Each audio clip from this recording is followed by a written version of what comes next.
Can 360 Booth be installed outside? I don't recommend it. First of all, you have a cloth. If it gets wet, your cloth will be stained. The plastic will not be affected. The lights are waterproof and drop proof. Everything's powder coated steel. So in theory you could, but I believe the number one reason why you're looking at a studio is to increase your sales.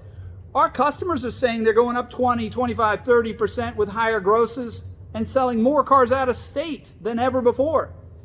So my question to you is, why the hell would you want to put it outside? I know that answer, space. If space wasn't an issue here at 360 Booth, we'd have 10,000 in the ground. I know you're limited on space, but if you want to grow your business, you have to put in the effort. We need to go indoors. Here's the good news. I travel to your space for free, your dealership for free, literally for free. The owner, the designer, the developer travels to your dealership for free. I bring lasers. I'll measure your space.